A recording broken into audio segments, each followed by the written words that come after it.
All right, we're live. Welcome everyone to Table Talk, where we talk all things tabletop. I'm your host, the About Gamer, with my co-host Glue Boy. Hello. And sorry for the dark scene here. We have a light that went out, and I just haven't replaced the bulb yet. Life's busy. Life's busy.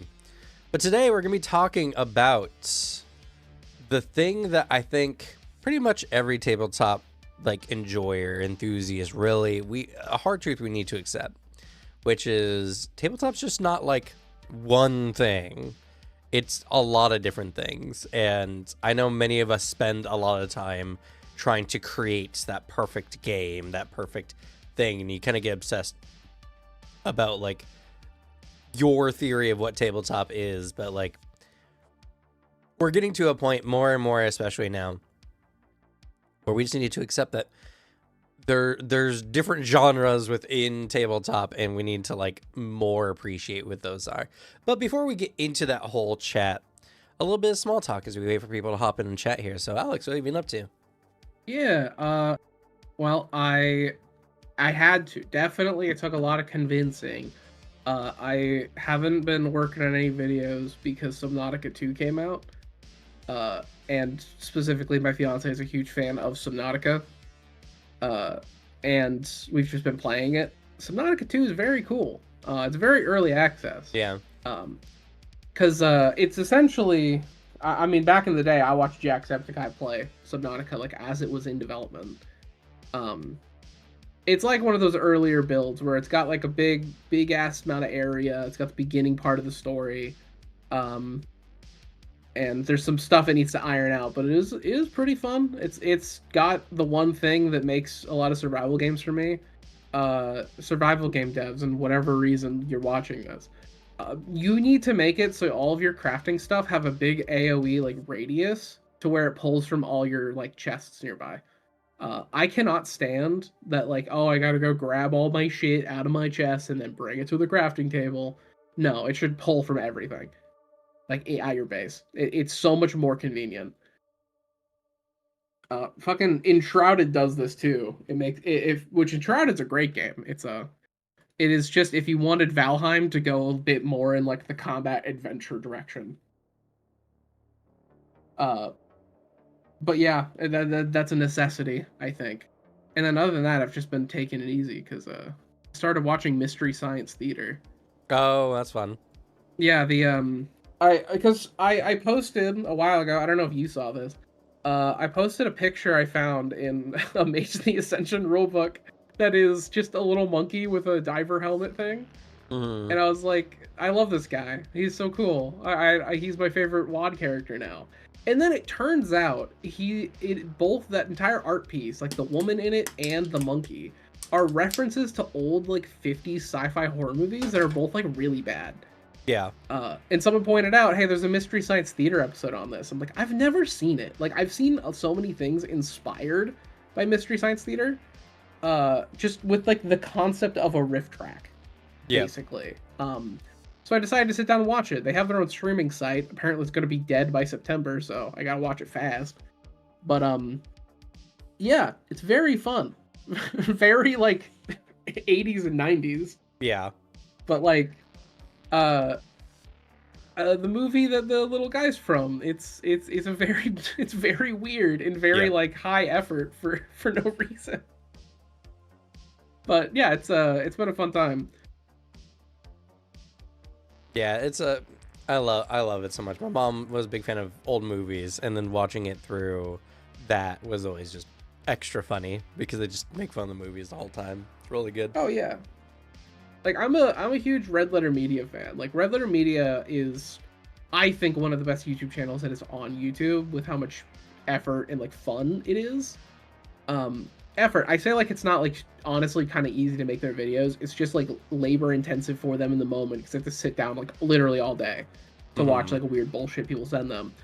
And they also just do really good like I think film critique. But Mystery Science Theater has a very specific vibe to it. And it's very fun because I started with season 1, and then after like I watched that episode that I was watching season 1 for, I was finding everywhere that people were like, yeah, don't even watch the first season. That was like the fan consensus. because it was mainly the creators themselves are like, we didn't. They didn't include it in some like compilation stuff because they don't think it's good. Uh, and to be fair, the pacing is so different. The jokes are way different. It feels way more improv in season one, and then season two they fix some of the casting and like at least the fucking Tom Servo, the jump between one and two, I think he becomes like a funny character. In season one, he's just kind of there and a little annoying. Yeah, that's fair. I haven't But watched in ages, so fair. Like, hey, it's all free. They have their own streaming site. Watch it while you can. yeah. But yeah, season two is the immediate quality jump. Like I'm liking the bits that they're doing throughout the episode too. Uh, but yeah, it's been a fun time. Just have been crushing through survival games or fucking Vampire Survivors while watching Mystery Science Theater. Yeah, on my end, it's mostly just been waiting for games to to come out, or for Path of Exile 2 to drop its newest season, which is going to be super hype. Incredibly hype. It's Um, literally one of the two things coming out that I'm actually excited for because it's that and then the James Bond video game.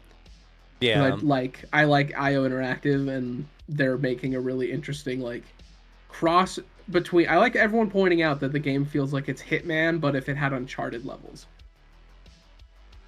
hmm, Because like every level, instead of being a giant sandbox, is you can take it however you want. Another game actually that it's taking some inspo from what I saw is it's Splinter Cell Blacklist, because the idea is it's a stealth game with momentum. So like you can keep a perfect stealth or still do a stealthy mission, but have a small action bone like part because like, oh, the enemies didn't sound an alarm. You had a fist fight in this like office area, but then like no one else heard it, so you can keep going.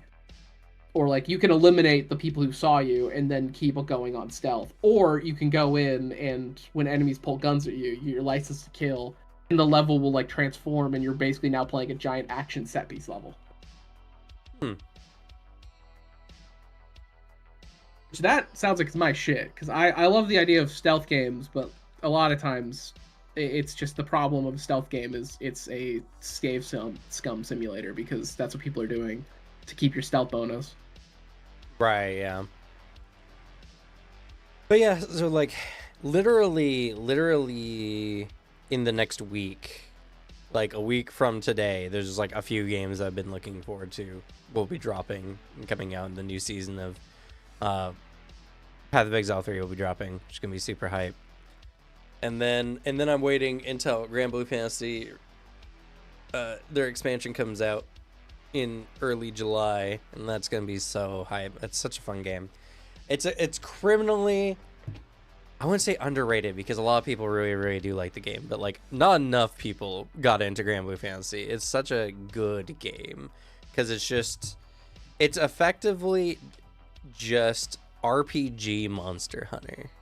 Yeah, like I think it is taking the direction, especially some of like the boss stuff I've seen. It takes what I wanted some Monster Hunter clones to be because fuck, there's one. It was God Eater. I Yeah, played God Eater 2, and God Eater 2 is a game I didn't mesh with as much. But it's because I felt like it wanted to go more action, like spectacle action, but it was really stuck in being a Monster Hunter clone. right. When like this is definitely like, I mean, there's a character I saw and I'm like, that's literally a Virgil combo. I've done that combo before. Like I saw it. It's just depends how complicated it is in Grand Blue Fantasy, because there's a bit of effort you got to put in when you play in Devil May Cry 5. But like, it looks like it's treading that gap a lot more, so it appealed to me. It's just I can now play it because Devin has it. It's just I haven't sunk in the time to get to endgame. Yeah. Well, that's the hard part about Grand Blue Fantasy is you have to play a 20-hour campaign before you get to play the game, really. It's like, isn't multiplayer kind of locked until you do that? Kind of, because there's just certain missions you can't do until certain points. But yeah. Like I never you have to do the noticed that. campaign. Like there's just no two ways about it. You can't do what makes the game really fun until that like until you finish the campaign. So Yeah, because the only thing I know about Grand Blue Fantasy is the fighting game. which like the fighting game looks pretty good. It's Yeah. very Guilty Gear, and there's some characters in there that seem like they're really fun. Yeah, there are. I mean, like, in the great thing about Grand Blue is it takes a lot of fighting game mechanics and puts them in kind of this RPG Monster Hunter style game, because the characters all have like different types of combos and how they use their abilities and stuff like that, and some of their like sigils make it where you want to mix things up and how you would normally play. And I'm excited because they're adding more in the expansion to like help diversify character roles, because honestly, Grand Blue Fantasy as it is currently, if you play the highest damage character that you can, you're just like objectively playing correctly.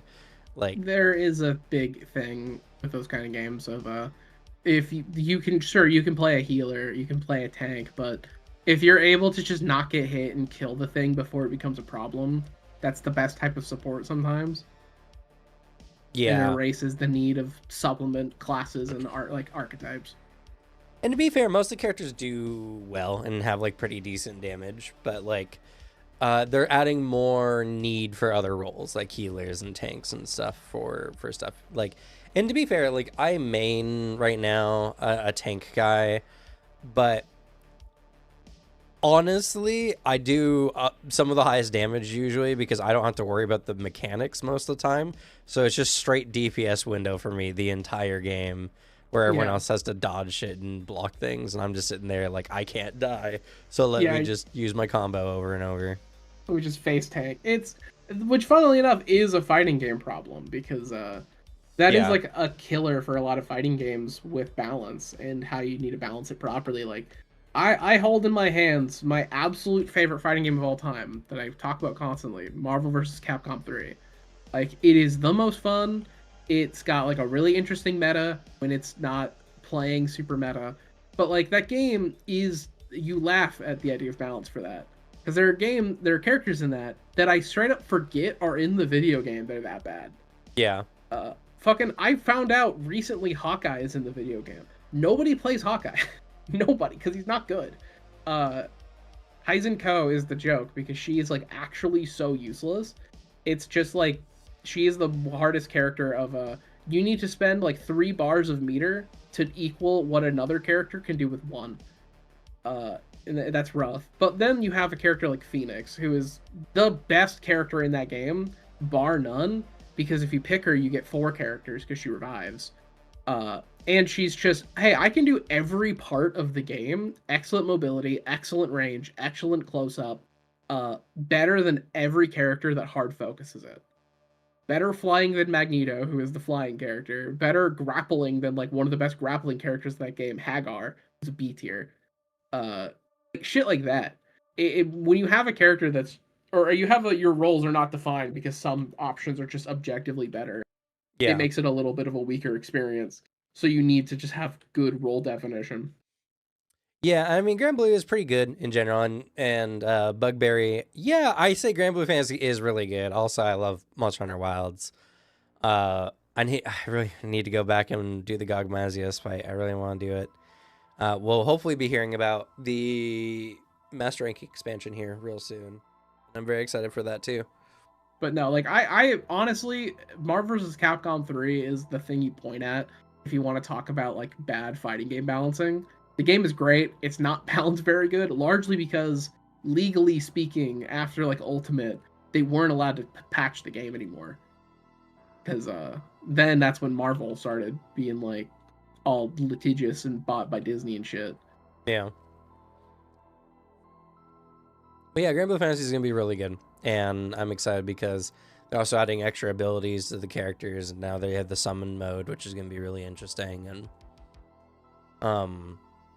it's the only game that plays like it does, which I think is something big to say, because there's a lot of games where it's just like, oh, it's a hero action RPG game, you know, and you have characters who can do certain kinds of things. But no game hits the mark of like characters that feel good to play, that have really good like combos and feel more like involved in playing. Like some of them are definitely a lot easier, but Some of them like combo timing, and there's even like frame cancel, or not frame cancels. What's it called? It depends what games usually call it different, but like if there's action like canceling, block canceling, Yeah. usually if you can input an action and then immediately cancel it into another action. Because that's a big one for Devil May Cry. Devil May Cry has a lot of things you can, or certain situations that you can cancel.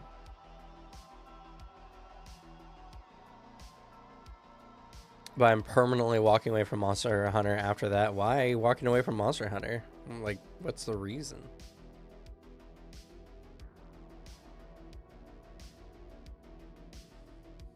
But yeah, and Granblue is like really good. And like the characters are not easy, and the fights are not easy. Some of the end game fights are real rough. A lot of shit's flying at you, and it's a game that has parries and like perfect dodges and all that kind of stuff. So like, if you want a really good action game that has boss mechanics and MMO like mechanics and a full roster of characters that all feel really good and very interesting to play, like, it's quite the game. The only bad things are 20-hour campaign is just like mandatory. You can't even do most of the fun missions until you do the campaign. And then there is the grind for some of the in-game stuff, like to get sigils and all that. And that's just like unavoidable. If you want to do some of the in-game content, you need to do some grinding.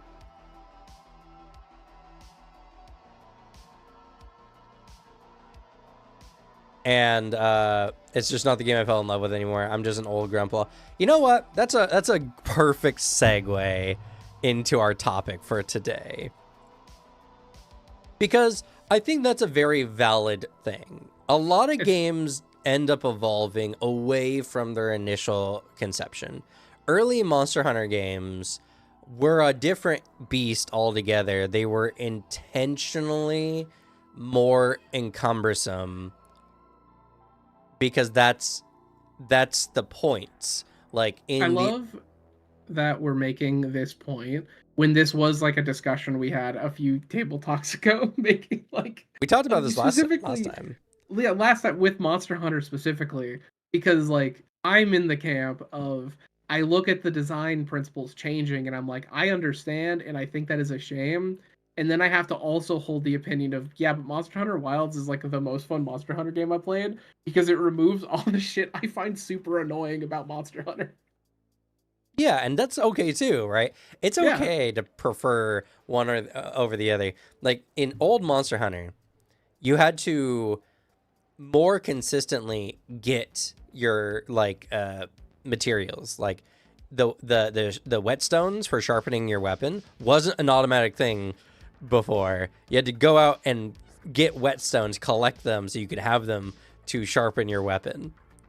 The only saving grace of Generations Ultimate when I was playing is that because you're playing now when it launched, it gives you a giant care package of all the items. You start with like 99 whetstones. Yeah. That's like the saving grace, because I would get fed up fucking immediately. And then there's paintballs. Paintballs were a huge thing back in the day because monsters would run away, but you wouldn't know where they went. So putting a paintball on them kept them tracked on your map for a certain amount of time. And the combat was more slow and more meticulous because it was about learning the boss creatures and fighting them, you know, as like the idea is you study the creatures, you fight them, you learn from them, and then you learn to fight that creature specifically. And like everything led up to that kind of slow but that rewarding gain at the end of it, where once you knew everything, like you felt true mastery. And honestly,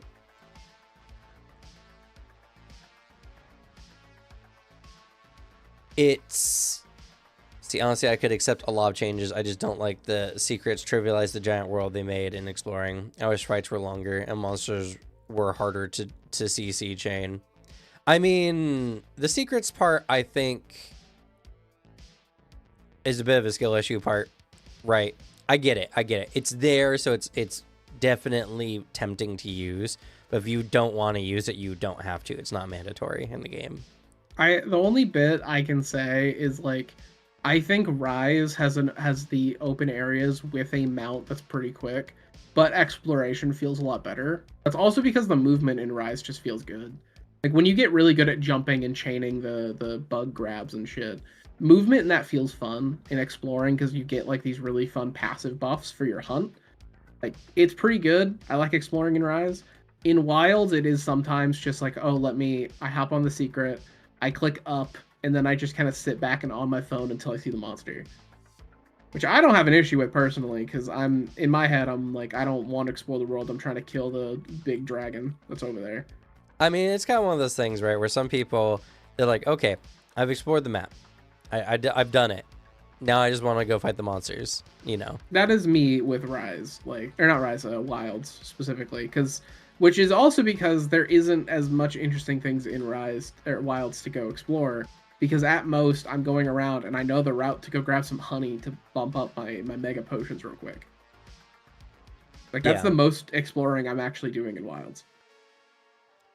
Though the wish fights were longer and monsters were harder to CC chain, I mean, some of these later fights are really tough. And it can be a little bit on the longer side, depending. The chain CC, I don't know. I mean, the thing is, and I think this has just been a thing since World, Monster Hunter is not designing their base game anymore for like hardcore gameplay. They just they're it's like a casual getting into it, and then they release the Master Rake expansion, and then that's where you start getting the actual hard fights. And like it's been that way since World, so I understand it, but yeah. I'm told that, but then my friends are on the monster 1 to 2 minutes before I am. The monster is dead in 5 minutes, so you really are just missing out. We should just skip the world and make it an arena boss rush like Rise. I mean, I don't know. Kind of. It depends again on like why you're there, and that's why this ties into what the conversation for today is, because if you want the game to be a much more longer, like each monster hunt takes 30 minutes kind of game, then yeah, going and playing the older versions of the game are probably more for you. But a lot of people, you know, like they want to do a little bit of the world exploring, and then they just kind of want to do the grinds to get the things that they want to get. And like it becomes exceedingly tedious when all you want to do is just get to your next hunt, and you have to do a bunch of stuff in between before you get there. Like the reason why we see monsters now on the map just automatically is because people were just annoyed with finding traces of monsters and needing to track them down. Honestly, the reason I'm like, I very much don't want to deal with the Final Fantasy collab thing is because that fight takes like an hour, and it gets really annoying doing like the same. I get, that's the problem I had with early Monster Hunter games too. Despite the fact that like also just combo routes, I need combo routes to keep me like engaged. Like I can't play Greatsword, for example. But like doing basically the same combo route repeated for like an hour kind of gets on my nerves. But then I also say that looking at Generations, and I'm like, this is the hardest I've ever been. Like, this is not for me, but I understand that this is actually peak. Because I think everything I know about Generations, I see as like one of the best Monster Hunter games for its designs and like actually just how much content is in that game. It is very much like if you like Monster Hunter and you're going to be on a desert island, that should be one of the games you take because you're going to be engaged for like a long time. But the fact that like I don't have my combos in Generations is what gets me. Yeah, and one of the funny things about like innovation in games in everything is Monster Hunter was way more niche back in the day, and then over time became less and less niche because they started doing things and developing gameplay styles that more people were attracted to in general. I respect the hell out of Monster Hunter 1 with its use the right analog stick to control the weapon. Even though that sounds like a nightmare control scheme for a game I already like think has a kind of a nightmare control scheme. Yeah, I mean, like it's this thing where sometimes, and how this relates to tabletop, right, is the old style of dungeon crawls and how campaigns used to work. People who love tracking things like ammunition and the immersive elements of needing to, like remember to sharpen your weapon at the end of the day and all that kind of stuff like that, has slowly fallen away to people who kind of just want to do the fun parts of the game. And people are like, well, yeah, but I liked the old parts. I found them fun to like have those immersive things, like needing to make sure we had rations and food, going out and hunting and everything like that. And it's like, yes, but I could honestly say a lot of people, even back in the day, also found probably more fun. Not they didn't find the other parts fun, but more fun. The fighting big monsters, doing cool things, getting cool loot stuff, right? Yeah, Like, it's just the cooler thing. Like, I'm curious how much of the mentality changes because I've been in I'm a very newer TTRPG head. I only got into it, like actually playing it when I was like 16 to 17, and which so like almost a decade, almost. But the I from fucking rip, I was like rations, ammo. This sucks, dude. Why do I care about this? And I'm curious if that is just like a newer TTRPG thing, because I have the luxury of a lot of the newer games ignoring that. Then I see what we're actually tracking rations. Ew, why would I do that? I mean, to be fair, technically, the newer TTRPGs still track it. Just no one runs it that way. Yeah, just no one does it. So like, I'm that's one thing I'm always curious about is that perspective, because it's the perspective that I can't even do my good faith where I'm like, I understand this perspective, but I disagree. It is an opinion I have that is very like, I genuinely cannot see how you find this fun. Like, I don't get it. Which is why I always want to hear it. I love hearing opinions for like that are contrary to when I actually cannot understand why someone finds this thing fun.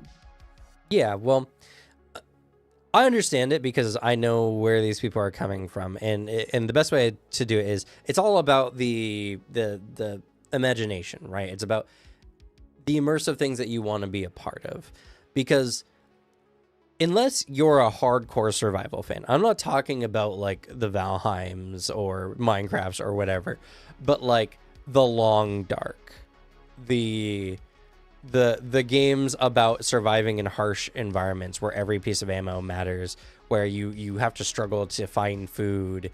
It's not about thriving, it's about surviving kind of games. Unless you enjoy those kind of games, you're gonna have a hard time enjoying the older style TTRPG games where tracking your ammunition and your like your rations and all that kind of stuff was important and mattered, or like how we used to have gear, right? We talked a lot last time about the 10-foot pole and how the dungeon crawl works and all these kinds of things. And it's because what these people liked was the immersive grittiness. Tracking your ammo is fun when you are stressing about, like, when it's applying a pressure that makes you play in specific ways, like the whole point is you don't come to the dungeon with enough materials to get all the way through it. You come to the dungeon with like as much as you could carry at the time. And that was like the trade-off is if you carried too much, then you'd have less room for loot. So you would carry less of certain types of things so you could carry more loot. And it's the same thing for finding rations. You didn't pack a bunch of extra rations because that's a lot of stuff you had to carry, and you could just go out and hunt to do it instead. And people like role-playing hunting, and they like the idea of role-playing the nitty-gritty getting through a dungeon. It's like how Shadow Dark and some games have torches as a real-world timer, so that, you have to make decisions as you're going through the dungeon, because you can't just sit there and deliberate because your torches are burning out and no one has dark vision. So in Shadow Dark, I believe a torch lasts 30 minutes in real time, and you only carry so many torches when you go into the dungeon, right? So you have to try to get through the dungeon before your torches burn out. I do think that is a fun design principle. Like I like that idea for tracking like that, because it then puts you in a position where you have to like, you can't sit and deliberate and pick what the best option is. You have to just come up with something in the moment. I like that a lot more for actual resource tracking than how it often comes across in games, because there's intent with it. And also, and I'm not overly familiar, but monsters back in the day were a lot less damage soaky than they tend to be now, because, you know, as the characters got stronger and stronger and had cooler and cooler abilities, because, you know, gamers like doing big numbers and doing damage, right? True. So it became less important, because back in the day, arrows were really good. You could shoot a monster, and you only had to shoot the monster like once or twice before they went down, you know? And so having only like a quiver of 24 arrows or whatever was something of that, like, okay, I have this many arrows, I can roughly take out this many more enemies unless I can salvage my arrows and do all this kind of stuff, you know? And again, like, Gear has done different things, and I respect people who enjoy games in that way, because it's not even really about respect. Okay, that's like overly flowery. I understand why they play them, and I think that it is fun, but more fun for them than it is for me, right? Because for me, when I want to have a TTRPG experience, I want to tell an interesting story, an interesting narrative. And that places more emphasis on what your character, you know, who they are, what can they do, and what can they change in the world, in the setting, you know, in whatever. Like, I like characters who can think through situations and have reasons to think through situations. And so the emphasis became less on survival, getting through the dungeon, doing all this kind of stuff, and it became more about what, you know, who is my character? What can they do? Right? That's what modern TTRPGs are mostly about. Who is my character? What are they capable of? Those are the things players are most interested in and most want to interact with. And it creates this dissonance in different parts of the TTRPG sphere, where sometimes that aspect goes too far, or at least in some players' opinions, right? Where you have the rules-like games where the game is so minimalistic and barely there that they're just trying to tell a story and they just need some kind of randomized element in that story, right? And so the games are so bare-bone. Like, Monster of the Week is kind of this way.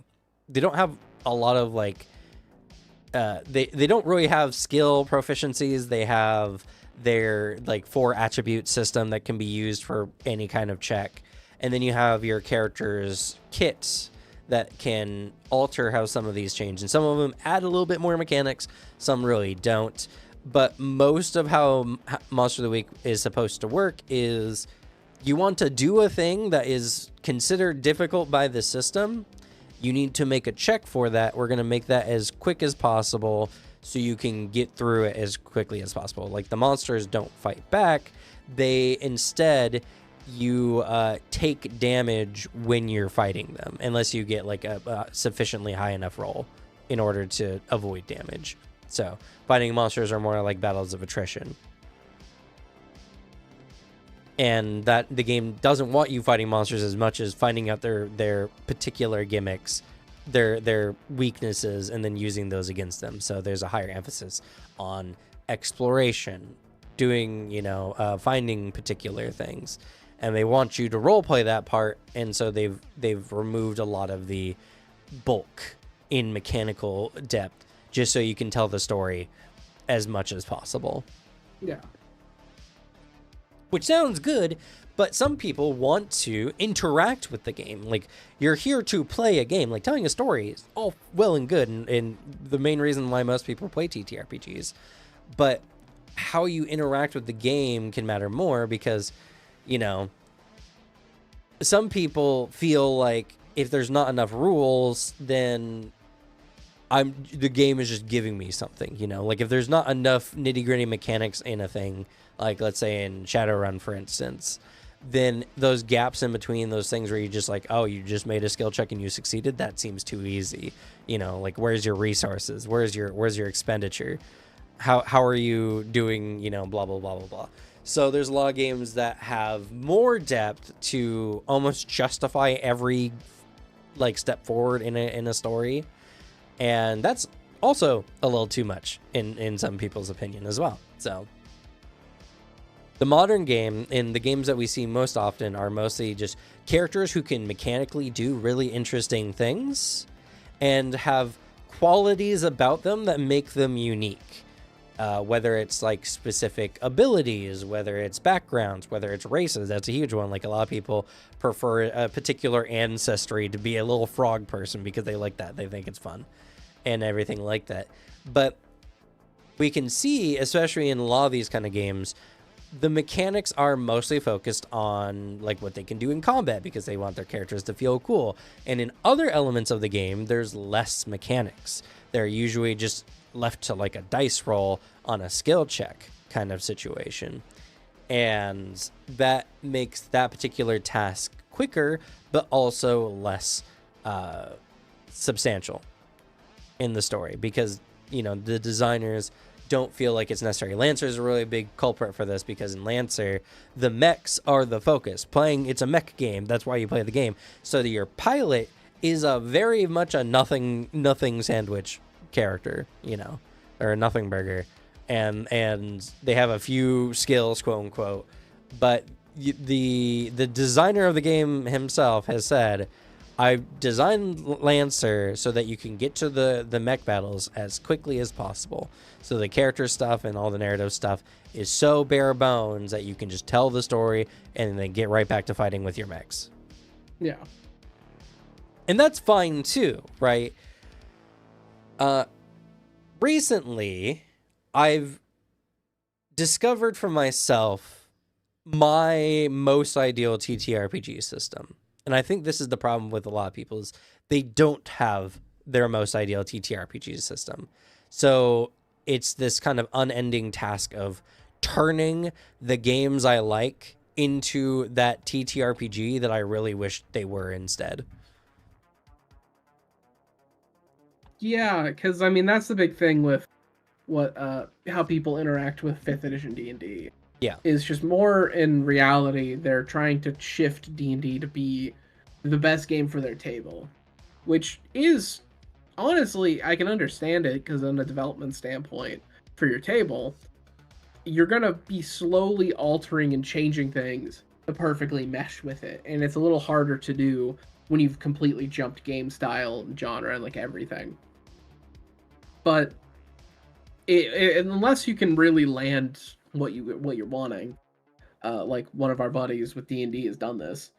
I think he is the best version of 5th edition D&D, but it's still like, man, I wish he had a better system to play with, like to work with, because I know he was talking about maybe switching to Pathfinder 2e.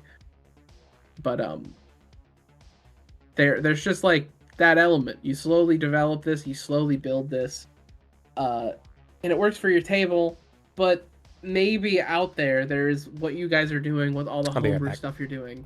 It could just exist. It could just be out there and ready for you.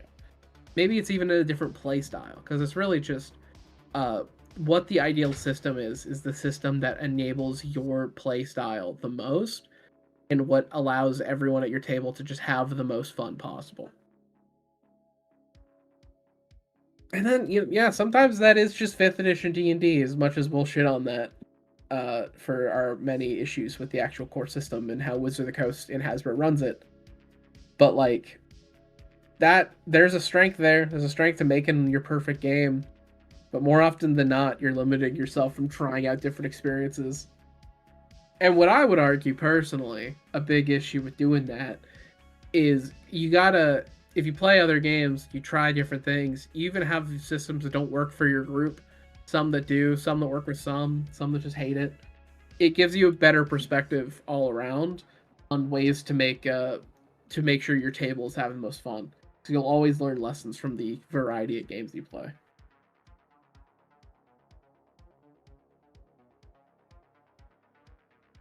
Oh, so it is an old chat, but yeah, the way Shadow Dark takes it is very Darkest Dungeon, which I also find funny because in Darkest Dungeon, that is a game I am in the outlier of I never fucked with Darkest Dungeon. I never liked it because I felt the game was kind of annoying and tedious.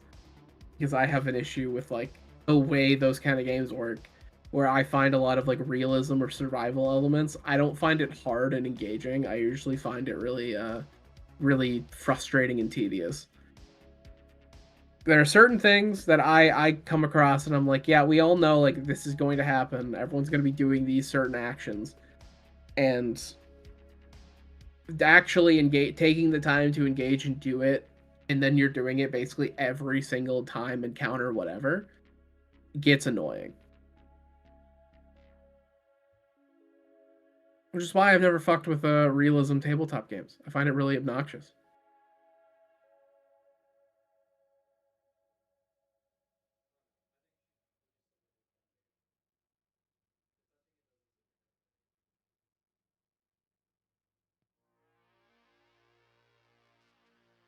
But yeah, there is just overall big bit we gotta admit with TTRPG.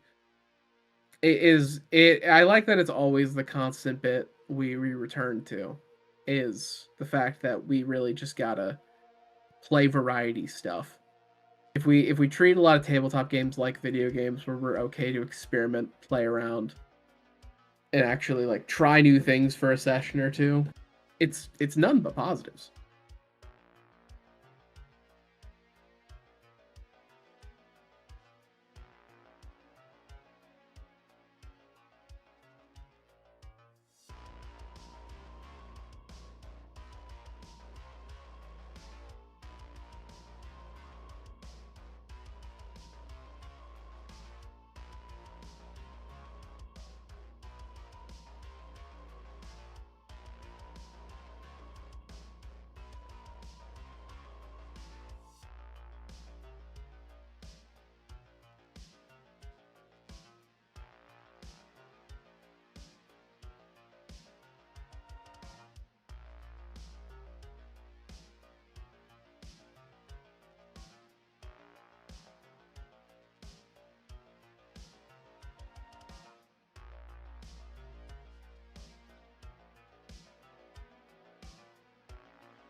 But yeah, I'm a, as you might notice, for any random chat people, especially those that watch in retrospect, I'm not the greatest at a solo stream setup.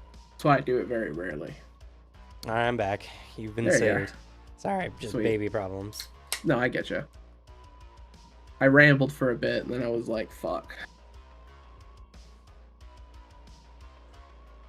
So, the hard part is when you spend most of your time trying to turn your favorite TTRPG game into a game that you like more, then that's just how you're going to see other TTRPG games. Like, there's a lot of times someone goes to another game and they're like, ah, let me just slap on my homebrews, you know, let me just do the things I like in my own games. Let me use my tables, let me do my things, you know. And there's nothing necessarily inherently wrong with that. It's more along the lines of like the mentality of, I need to make this game into something it's not, so to better suit my palette, to better suit my tables palette, you know, all Yeah. this kind of stuff. And what this inherently does is you start viewing the hobby, tabletop in general, in that kind of lens. You start thinking about how are things not to your liking versus to your liking. you look at other TTRPGs, you're like, oh, I don't like this TTRPG because it doesn't do combat the way I like it, or it doesn't have, like someone just prefers a roll under system, because then they're just like, okay, I know my agility is 60, so I gotta do is roll below a 60, and they like having that like stat on their character sheet. And It takes away, I think, an intentionality of design, where if you play something and you have that feeling of, I don't really vibe with like the combat of this game. Like it's like might be my one little issue. There is sometimes the intentionality of where you have to look at that and reassess or assess why you like or don't like these systems, and try to figure out, is there a reason it was done this way instead of the way I say I like and prefer. It's the Monster Hunter analogy we can make again, because like there is an intentionality of why Monster Hunter combat was designed the way it is. And for a long time, I had an issue with it because I kept trying to engage with it like an action game, where I am a big fan of spectacle action. I like having a lot of extensive combo routes.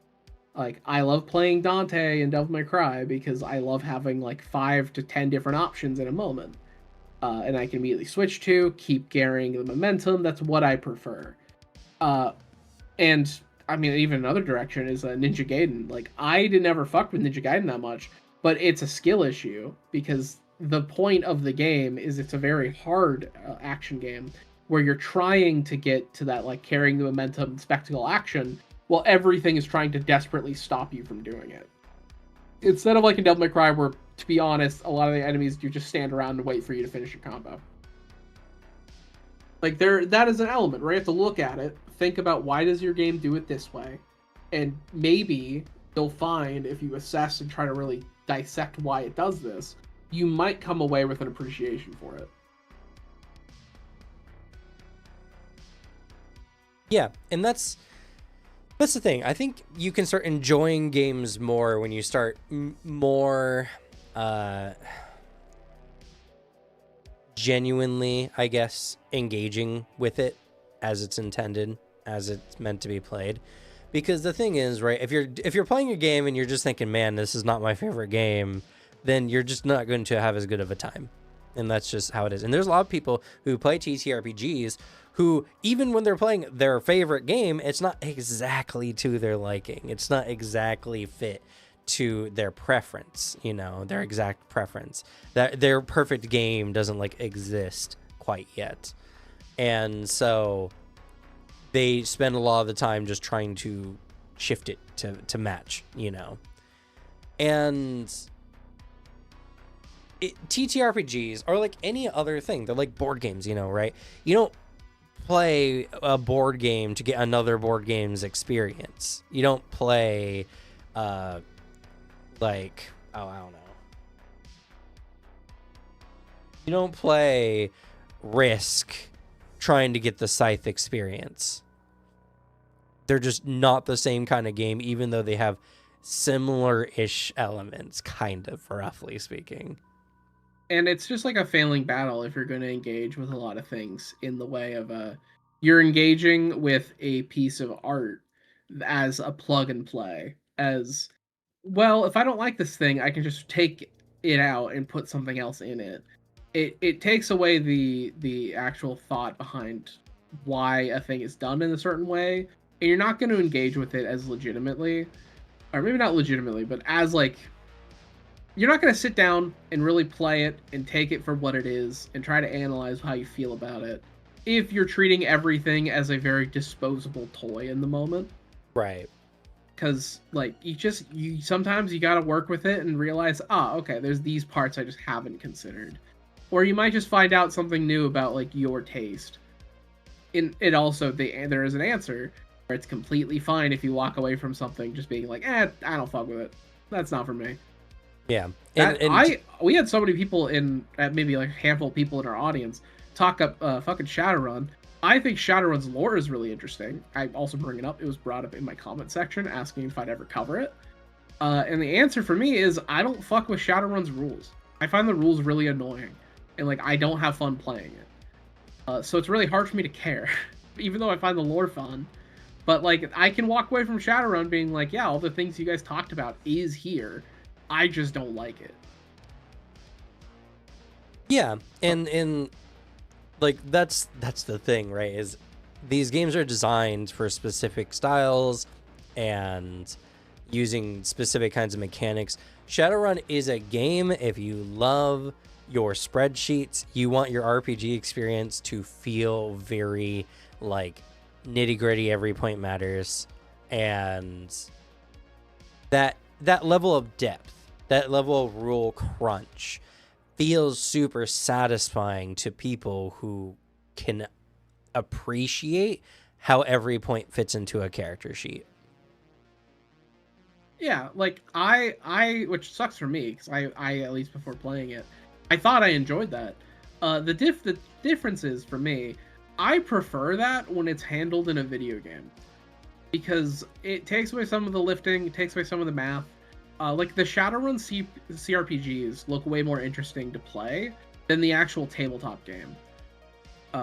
Because I like handling it in that aspect, but if I'm doing everything pen and paper, I find it really tedious and annoying. It's the same way of I think the Rogue Trader video game is more interesting than the TTRPG because it being a video game means it can be a much more complicated RPG system. But if it had a 1-to-1, it was just straight up, if you want that experience, you play the TTRPG, and it has all the same abilities and combos and shit. I would get overwhelmed and find it tedious. Yeah, and it's okay to like have that preference for how you want your TTRPG story to go.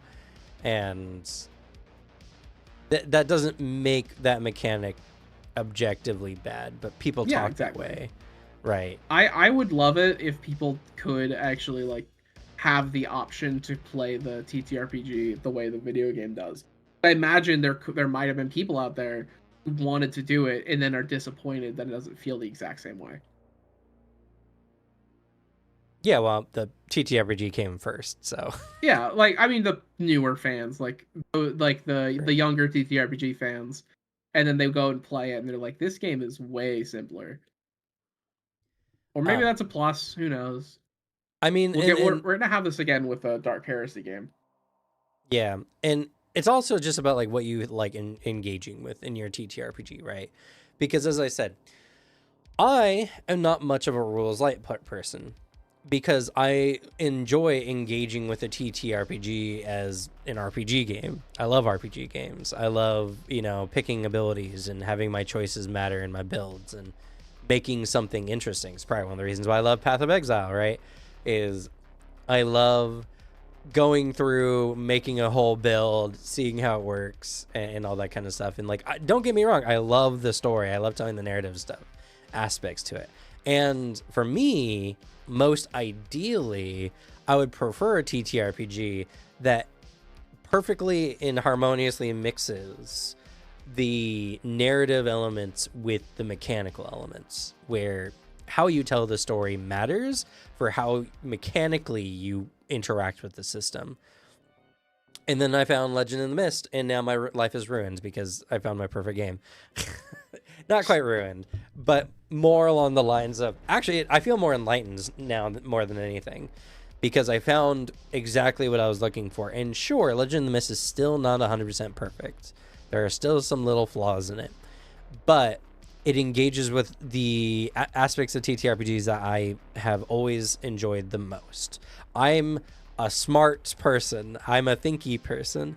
So I love in a TTRPG the ability to think creatively outside the box and think in ways that allows me to do something. And a lot of TTRPGs, you can't do that the same way because they just don't mechanically have the ability to address that, Like, you could say, oh, I think about this thing in Pathfinder. I found this way to interact in this scenario. And the GM's like, cool, you get a +1 or a +2 to your check.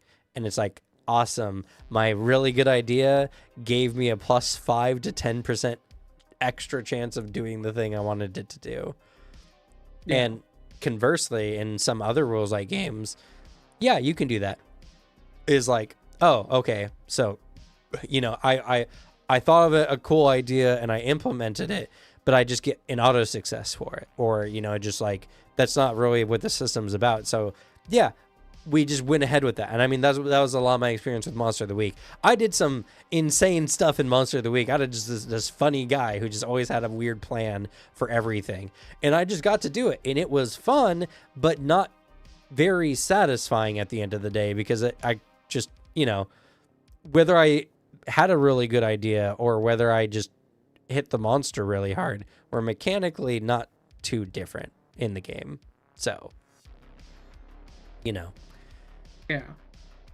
It's there's a level of engagement and reward that some games can offer you for the things you do. And there's a lot of games where you can have those moments and you can get a lot of personal satisfaction of I'm telling the story and the dice are just letting me do it. But like, it does feel nice, because my always takeaway with tabletop games is I'm just always happy when it's gonna reward me in some way for a thing I was already doing. Like, I'm always going to come up with a fun idea, or I'm gonna role play it out. So if a game is like, and here's a gameplay element rewarding you for doing it, that's more than just a kind of a minor bump. It's nice. It feels great, and it's what you play a tabletop game for. You can come up with the decisions you can't in a video game. Yeah, and so this is why I really like Legend of the Mist, because context matters. What you say your character is doing matters for what tags can apply to your check, which means that if you describe what you're doing in a different way, you can actually get more mechanical bonus. And due to the numbers and how it works, a +1 to a check, a tag that is beneficial, is a substantial gain for how much more effective your dice roll will be. At the very least, it pushes you more in the direction of at least a success with consequence, rather than like a failure with nothing. So, I've never come across a game before where how I actually describe the scene, how I set myself up, all this kind of stuff really matters, because it doesn't, because the mechanics either don't account for it or don't involve anything about creatively using your environment, And sure, your GM can create contextual, like, available things in the environment for your characters to do, but that's a bunch of extra work on the GM. And in Legend of the Mist, as running as the GM, I don't even have to worry about that kind of stuff. The players can even add things to the scene as long as it would make sense. A player could be like, is there a tree around that I can use to like grapple hook off of and fling myself into the air? And me as a GM would be like, yeah, sure. You can definitely do that. And then I could just plug that into the scene, and then they can add it to their roll to see if, swinging up into the tree so they can get on top of the monster is successful or with consequences, or completely successful. And also, it's one of the few games I love setup. I love a character who like sets a thing up and then utilizes that to do something really good or very powerful. And this game heavily rewards characters who do some setup, which I also really like. I'm also not a big fan of my setup is I give myself all my buffs from all my spells, then I attack. That's never quite so interesting. Sounds like you might be fucking with have you seen the Chronomancer changes for Path of Exile? I have. Though the gemling looks a lot more interesting, because I'm curious. It does. I'm curious how the quality on the gems will affect some of the abilities. I can't go mercenary for another league, because I keep doing that. Same. I'm like, I would love to do my rapid fire build again, because I love just playing my ARPG like an FPS game. Mercenary's just so fucking fun. The crossbows are so good. I think I'm just gonna be league starting with Witch. I haven't played a Witch in quite a while, so. I haven't played a Witch ever, and I kind of want to do a Summoner, but like I want to do the demon form thing. That's Witch. Yeah, I want to do that. I want to have fun. Like, I like summoning, the idea that you have one or two cool summons rather than like an army. Oh, Uh, well, that you probably want to go more the Huntress because she has the companions. oh, fair. Well, I mean, like you have the demon dog thing, whereas Yeah, the hell form is kind of more suited for spells. yeah, that's true. I mean, the I forget what it's called, the fire one. The Hellhound is good. And he can be because he absorbs some damage that you take, which is nice. No, if I want Um, to do that, the other way is the sorceress like genie thing, where you have the three Jin you can summon. hmm, right, yeah, I forgot about that one, but Yeah, that one's also an interesting one. I just whenever I play it, I've never had a spell thing, despite like me doing my damnedest. The spells never felt like they did good damage, so I just have to figure out what I'm building wrong. Yeah, I've enjoyed all of the spells a lot. So, um, but yeah, so like and this is the thing, and this is where today's topic really comes in because I know so many people are so passionate about TTRPGs. They're so passionate because they have a particular experience that's immersive and satisfying, and they just can't help but view TTRPGs as being only fun when you're playing in that very specific way. So you just don't engage with the rest of the hobby genuinely at all. Yeah. Uh, Or the one that I will always like just be insulting of is you can have it from the perspective of, oh, I have this really fun thing. I want everyone else to experience what I experience. Uh, but in practice, if you that mentality takes you to go around and like judge and shit on how other people engage with the game, saying that they're not playing it right, I think you're a fucking loser because that is just lame behavior and nothing but annoying. Nobody has ever taken that, been like, "You're playing this game wrong," blah, blah, blah, and be like, "Oh, man, I think I should try it this way." my life has been enlightened. No one in the Critical Role Twitch chat saying they're playing the game wrong has positively impacted another person's game. I refuse to believe that. Yeah. And if they do, it's not because they were shitting on everyone else. Someone else they showed was like, oh, this game you like is actually really fun. And they're like, see, it's exactly what I've been talking about. And Yeah, it's it's like, just one person who shares taste with you. well, it's more just like they think it's so objectively fun that when someone, and this happens a lot, someone will actively play their game and find it fun because, people enjoy games. Like, it's like going around and saying all FPS games that don't play like Call of Duty are objectively bad, and Call of Duty is the best FPS game. And then someone else tries Call of Duty and is like, oh, I like this game. And they're like, see, like that's evidence, even though that's not what actually is the thing. That's not actually what's happening. And what it is, yeah, you play a fun game and people will find it fun, but the same as people finding other games fun.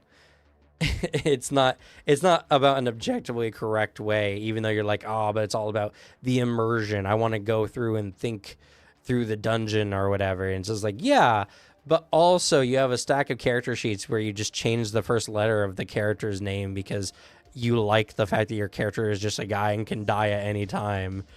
And funny enough, people don't like that much. People want to actually invest in their characters and actually tell an interesting story and have an interesting narrative develop around the character. And if that character does die, it has a lot more meaning behind it. Yeah, it's like I designed my characters with the idea that they are going to play out the entirety of the adventure. Yeah. And like that's their story. So character death impacts a lot because I'm like, well, fuck, that story isn't going to happen now. It's why I'm very okay with the idea of like a game not having character death, because it's like, because when you engage with a book or like a movie or something, there's a reasonable chance that like, yeah, like this character's not going to die though. It doesn't remove it a lot from the actual story. But when character death is there, it kind of hits harder than just like, I have the rotating cast of fellas. Yeah.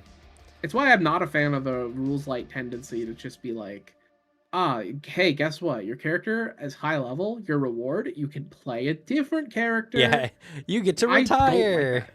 I don't like that. I'm playing this game so I can play this character. Yeah, Bugberry. I think my biggest criticism of TTRPGs lately is skill checks. Sometimes I make things hoping the players stop and think, and I'm assuming interact or engage with it, and they always end up being, well, can I just roll and get an answer? I've yet to find a system that isn't so reliant on skill checks. There are a good number of systems. Again, going back to the OSR, there are definitely a lot more of those kind of games, and the hard part is that is a difference. See, I disagree with that, Gold 4, because it's the difference of how you want to engage with your tabletop at the end of the day. Because some people prefer not being able to think of something their characters wouldn't normally think of. They like the stats to represent what their characters are good at or not, but it's very hard to become more personally intelligent when you're playing a more intelligent character. And conversely, if you're playing a dumb character, it's very hard to go backwards and like not see a solution, right? And also, just there are a lot of games that don't make skill checks. Like, other than that, it's and skill there's checks aren't also a reliant thing to the actual like genre. Yeah. Also, there's just a lot of players who are kind of dumb. Like they could engage with your puzzle and become frustrated because they're just not seeing the answer.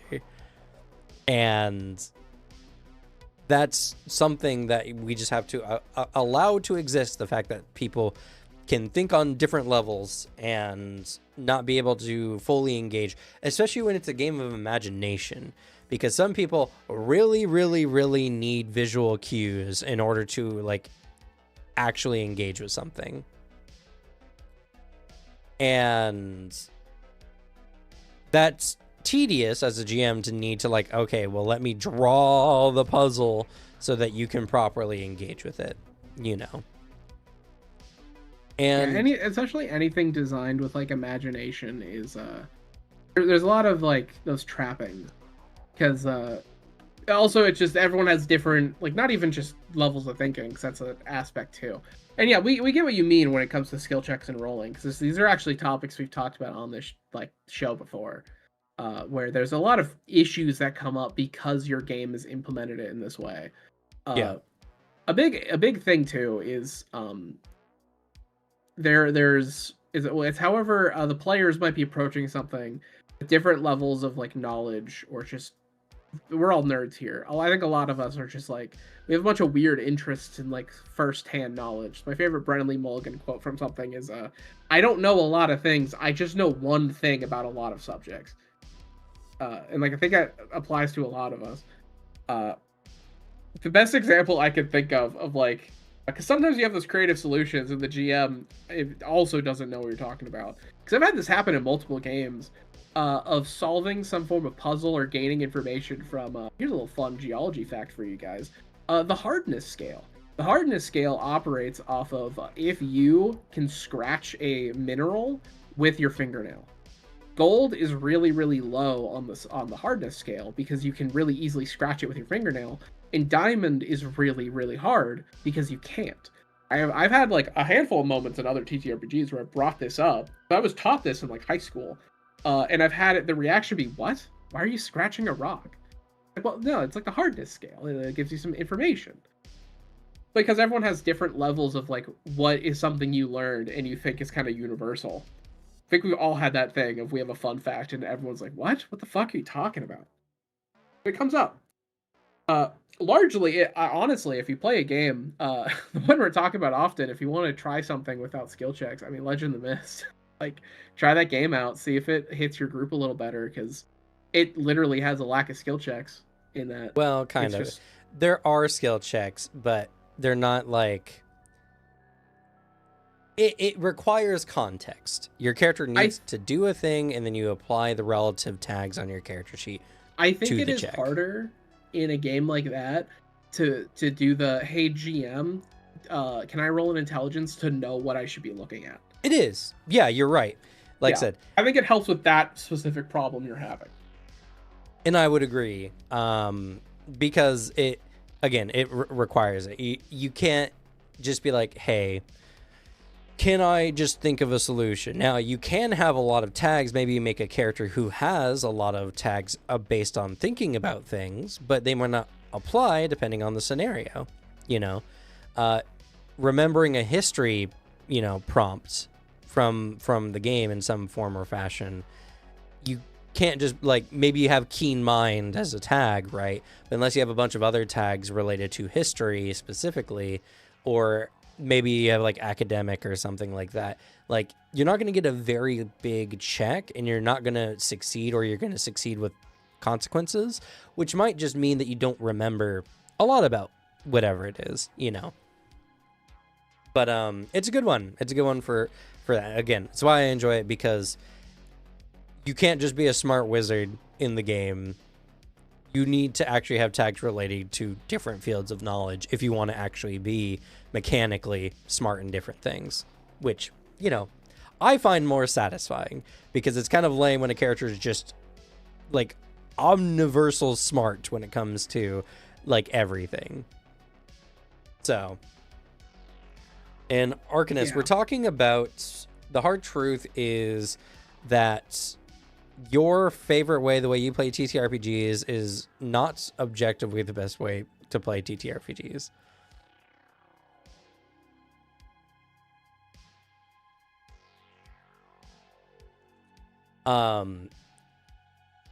But yeah, so like all these games cause you to engage in the game and in the world in different ways. And that's why it's very important that we understand that games are, for the most part, not going to be the same experience. You got to play the game for what the game is about, If you're just trying to fix every TTRPG that you're playing with it, then you're probably not properly engaging with it as it's intended to be designed. And I'm not saying that you can't homebrew. I'm not saying you can't tweak games to better suit your table. What I'm saying is, if you're playing a game and you've changed 50% of it, that was not, you're not engaging with the game as it's intended to be played. Like, a few changes is fine. You can say you're a D&D fan, but if you've changed like the entire game to where it's not really D&D anymore, I don't think you're a fan of 5th edition D&D. I think you're a fan of the game you made. And which is fine. I think you should just admit that. Yeah. Well, and like I said, a lot of people don't have their perfect game, or don't even have anything close to their perfect game. A lot of people haven't played a grand majority of TTRPGs and don't have the ability to play a grand majority of TTRPGs because either they're not the GM, so they don't get to choose what you're playing, or you don't have players to play the games you want to play. And that's also a big problem. So it's something about genuinely engaging with the system. And Bugberry, as I mentioned before, there's a lot of OSR games that bypass skill checks just by you playing smart in the game, getting through the dungeon, getting through their problems, thinking of solutions, all this kind of stuff. And they encourage that kind of thing. I think they still do have like checks for certain kinds of things, but they're way less skill check intensive, and they are much more like, especially because they call their GMs referees, it's all about, do you satisfy their requirements for solving a puzzle more than it is just about making a skill check. Yeah, like I do think there is a genuine, like, because that experience of hey GM, I'm just gonna roll, can I just have the answer? That is something I've seen a lot, and a lot of it is there's perspectives I've seen where a lot of people, I think, just think that's the gameplay of a tabletop game. And there are many different ways for whatever resonates with your table and how to like solve that thing. I know for me, I operate with liking those types of mechanics in situations only when I think there is reasonable that like there is information in an area that might be evident or hidden from my character. Like I played a character who was a master tactician. I wouldn't call myself a master tactician at all. And a lot of times when I'll make that role, it would be GM. Like I'm looking at all this different information. Is there a route in a plan that I can come up with? Because that is like it's that way. I'm numerically like my character's analyzing a situation that I cannot. Uh, I like it in those elements of having the role, especially also for history, I'd say, because the GM is going to have the history context and everything, and the player is just not going to have. And so making that role, it's a harder way for a player to actually engage with it. And the solution I've at least found in a lot of times, to at least ease it, is just make a lot of information not need a check in the first place. Just have it be like exploratory or searching, because the biggest pitfall I see for some GMs who are playing in very skill check heavy games, because it doesn't sound like you are, that there's a lot of times where they'll have like, and then there's this information in the scene if they roll this. And then they get sad in the moment that the player didn't roll it and meet the DC because they can't share their cool lore. Yeah. But my thought is just, why didn't you just tell them? Or why don't you you have like some crazy ass architecture and thing like in the distance for them to look at, and then they can try to figure it out. But maybe there just straight up isn't any further information. Now there's just this big thing that they can kind of think of and maybe slowly piece together. Yeah. But that's dependent if your players like to engage with that. And also say Gold 4 XP. What you just said here, if it's a TTRPG and the point is playing a character whose skill set is different from yours, there's no reason to put player skill into a character skill orientated game. That's not how all TTRPGs plays. There's a range, right? The whole point of this conversation is not every game plays that way. Not every game is intended for you to engage purely through the system. Some games are designed to actually be played with using your brain, using your ability to speak, and are more player dependent. It's not that you're wrong that that's a valid way to play the game, is to play by using your skill checks to get through things and having characters who have stats. Like, that's just a way of playing the game, right? But TTRPGs are not universally designed the same way. And in fact, Legend of the Mist, again, we'll use as an example for this scenario here, right? You don't have to be a super smart person to use smart plays in Legend in the Mist. You can be like, oh, my character has been raising animals ever since they were young. Can I use my, farm kid tag to maybe see why this beast is acting this way, right? Like, that's not a huge stretch of the imagination. And you can just be like, yeah, that makes sense for the story, that, maybe you have some insight. It's not a lot of insight, so you might not get a full success on this, but, maybe you have some intuiting here to do. And the farm kid is probably not that smart, actually, but he's dealt with animals before. He's smart in that way, dealing with animals, and so they can engage with that. And it's something that like a skill-based system doesn't really do super well, because if you are a farm kid but you don't have a very high nature score or whatever, depending on whatever system you're engaging with, then that extra bit of context kind of falls away, and it's just, well, I should know this, but it doesn't work. Also, a lot of these TTRPGs don't give the proper guidance on like when checks are needed, what DC should be set for certain types of things, mostly because there's such a variable number of scenarios that listing them would be not ideal.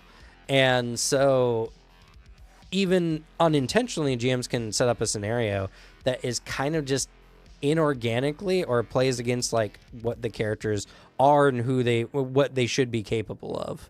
Because funny enough, life isn't actually categorized into a series of skill checks. Within the knowledge of a particular area, you'll have different spikes and dips of knowledge. So, one score of nature or arcana or whatever will probably not actually accurately represent what your character is capable of doing. But the system takes care of a lot of that, and we generalize so that we can engage with that game, whatever game it is, D&D, Pathfinder, whatever, in more the area that we want it to. Where there are other games that you can engage it in a more like specific or a direct way. The story path system, for instance, offers skill specializations where you can have a level of skill within something that represents a higher specified knowledge or type of maneuver or whatever. And it's really good because then, you can, it takes less XP typically to increase a specialization over its core skill. And so you can make a character who has science as a skill, but they have more points in agriculture as a specialization, and they apply their agricultural specialization rather than science, and they don't need to make a character who's so good at science to understand agriculture. Like it reflects very, very well.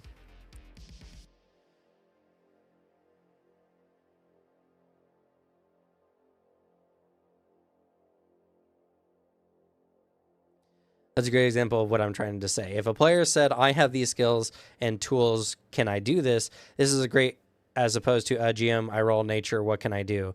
And the thing is, right, same thing in reverse. It's okay to engage with the game that way. Which game? I talked about a lot. I guess Legend in the Mist, which is my favorite current game that I've been engaging with. And then Story Path, which is any White Wolf game. So Vampire the Masquerade, Werewolf, Mage the Awakening, Scion, second edition. Many of those games use it. Yeah, Legend of the Mist, yeah. Good game. I'm thoroughly enjoying it. Because, again, the tags really give you what you're looking for, I think. But maybe not everything, and that's okay too. There's oftentimes we run into these systems that give us some of what we're looking for, but not everything. And that's just kind of the nature of things. I don't think it's wrong to be like, okay, I've been prompted to make a skill check. Can I make a skill check? That's what the system is asking for, right? Because I understand that there's that interest in creating immersion by like diving in. What does your character do? How do you engage with this thing? How do you properly like, how do you properly play the scene so it's interesting? But some people are playing TTRPGs for more of that board game feel, and that's okay too. Sometimes they do, just kind of like in a CRPG, right? In a CRPG, you don't really get to describe what you're doing or utilize certain things to just bypass checks. You come up to a scenario and you click your skill check to see if it works or not in that particular scenario. And that's equally as fun for people who enjoy that kind of thing, because they like the fact that, oh, it's implied my character knows this thing, and I get told of what my character knows, and I didn't have to think about that. They just want to play the game in a more base level, surface level kind of casual way, or at the very least, they just don't want to get so involved in thinking about a game that they're missing the game elements parts that they really like.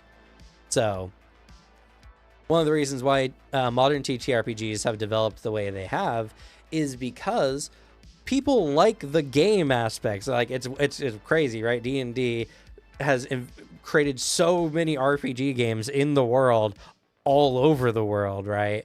That people enjoy the mechanical aspects of those kind of games and want to engage with them in a TTRPG way, where then they can, after they do the skill check thing, role play about it and have fun with it and be like, yes, I knew this information the whole time, rather than like actually having to know the information.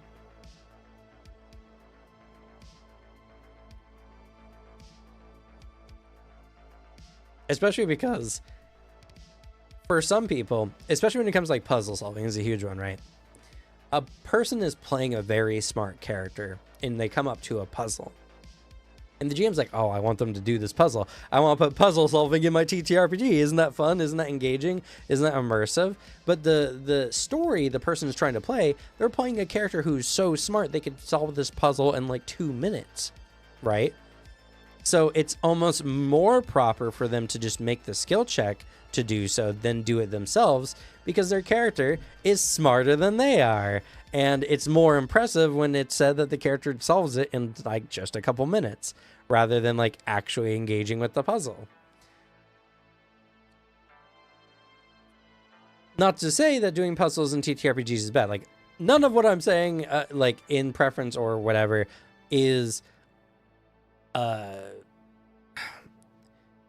general rule that TTRPGs should follow, but rather what each TTRPG offers for a thing. A lot of rules-like games actually offer more standard puzzles, right? Because it creates an additional game element that creates that immersive quality that people really like engaging with, and that's really fun in those kind of games. Where if you're playing games like Pathfinder or D&D, it can feel a little tedious, especially if the GM makes a very good puzzle. You know, there's always the memes of like the GMs giving them a block puzzle and the players are like, how do we do this? Yeah, it's like the trapping of a lot of puzzles for tabletop. A lot of it is there's just a big disconnect for certain types of puzzles where it's really hard because I'm someone who struggles to picture things. For example, like if a room is described to me, I can know the idea of like in the key points of what's in a room. I'm not gonna like be able to picture the room. So then when certain puzzles are at me, I'm like, fucking man, I don't know. Like, if I had this in my hand, or like if I was in the escape room, like whole different story. I got it. Like I'm very good at doing that. When there's the degree of imagination separation, that's when it becomes kind of tough. But also, you know, there's just the joke of players will turn non-puzzles into puzzles, like opening a door. Always a nightmare. Yeah, and that's kind of one of those things, right, where it's important to have an understanding of like what kind of game you're engaging with and why you're engaging with that game. And it's not bad to come up with like extra things and puzzles and everything like that. And sometimes it's not even that they don't like puzzles, but maybe you just threw it at them at a day that they just weren't ready to have a puzzle. They didn't want to do a puzzle that day because they're like, I'm just here to play my little guy and have a good time and just role play, you know, beer and pretzels kind of thing. And like, yeah. I think that's a good question to ask at session 0, but I also don't think it's mandatory, right? I think it's fun when you want to add things like puzzles to your game, and I think it's creative to do so. But honestly, like, I think there's also the element that's important of if you're gonna design any kind of puzzle scenario for a tabletop game, I think you should make sure that it never has a rigid one answer. There's the other bit that, you know, you don't need to fully go down the route, but design a puzzle and then don't design a solution. Just pick whichever one the players like the most, like whichever one they get the most excited about. How I would handle it and have handled it is, you get your puzzle, you get your little like encounter. You have maybe like a solution in mind, but if a player hits you with something and everyone is hyped about it, or you're like, ah, fuck, that was clever, then like, yeah, sure, that's the answer actually the whole time. Good job, guys. There's some strength in that because you can limit it so that it doesn't go on way too long because you're looking for like, oh, there's just one answer, one way to solve this. Because that can be a thing too. So everyone's gonna jump to like a different solution or a different idea than you are as the GM. And if you roll with yes anding a lot of things more than not, things will usually operate much smoother. Yeah. I mean, I don't know. I think the idea is mostly they just want the characters to actively engage with a thing, actually try twisting the knobs, all that kind of stuff. Yeah. And rather than just a skill check.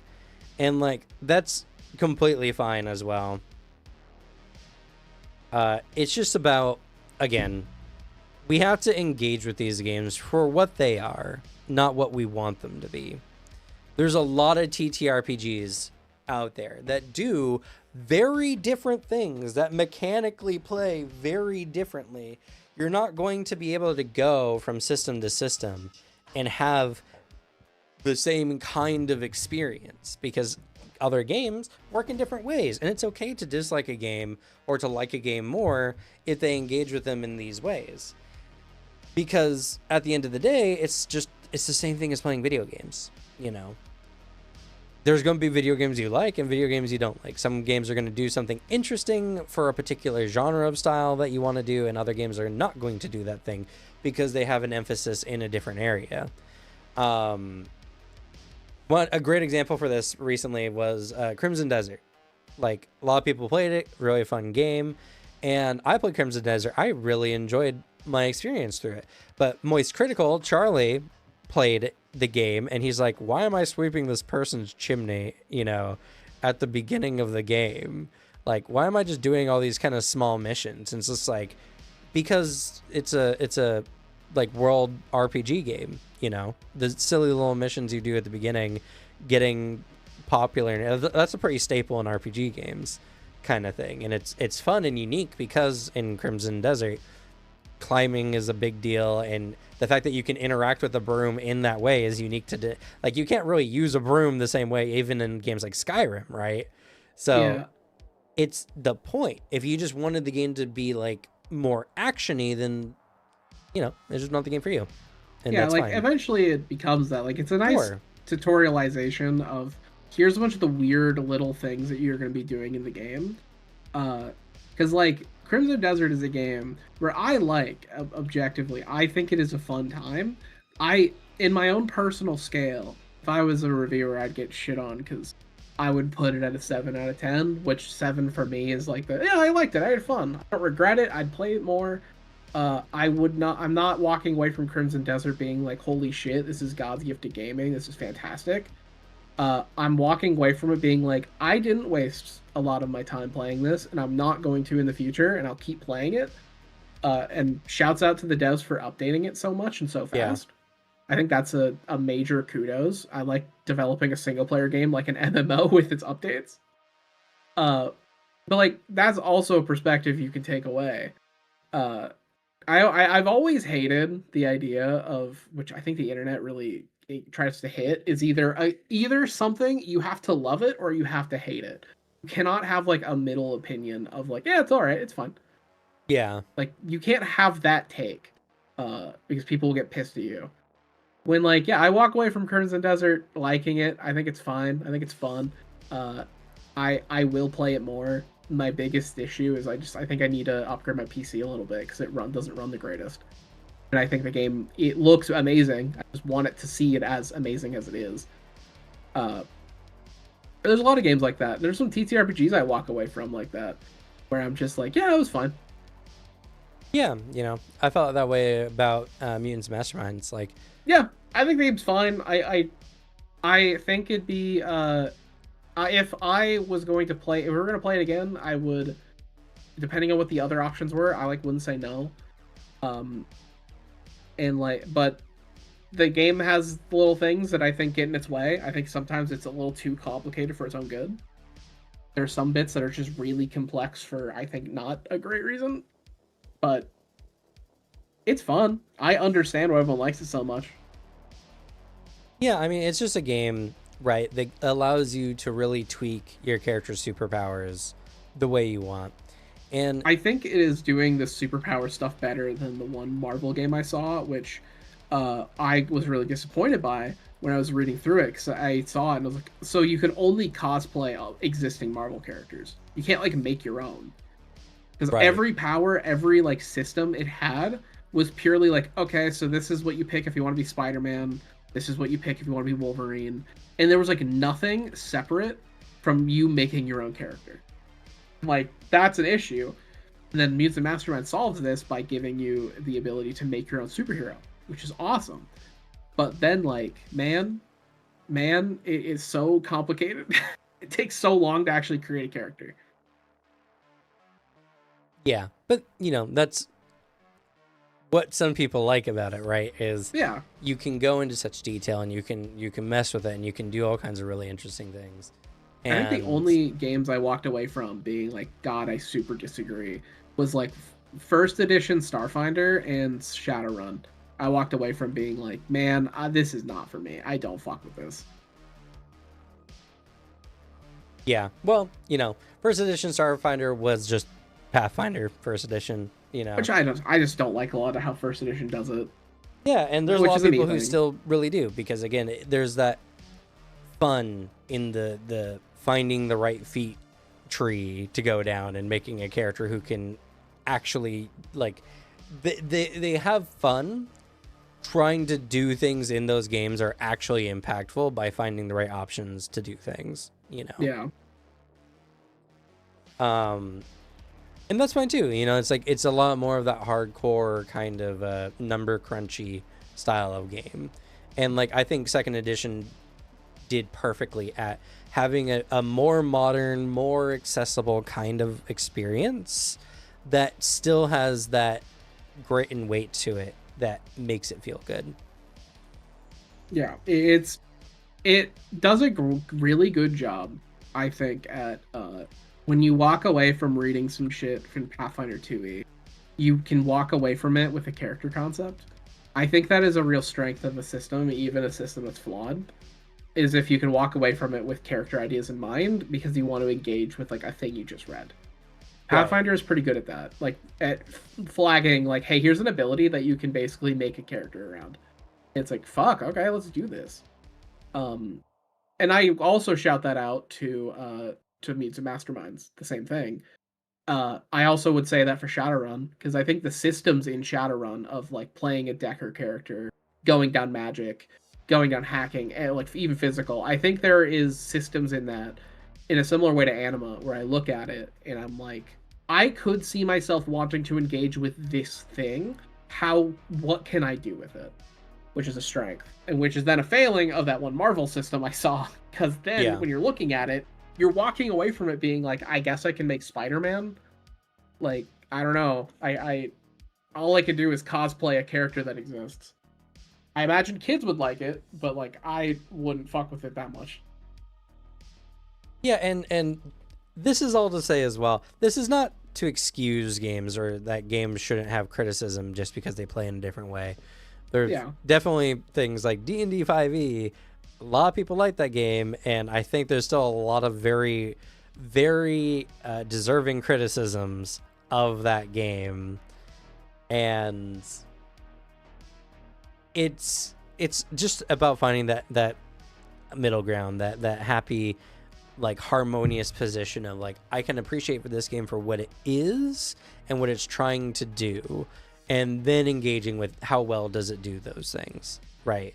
Because as a tactical RPG game, Pathfinder 2nd Edition is insanely good. It's a very consistent experience. You can play a lot of different ways, and you can get as much out of that game as you want when it comes to the narrative and the story bits, because the game handles all the rest for you, you know?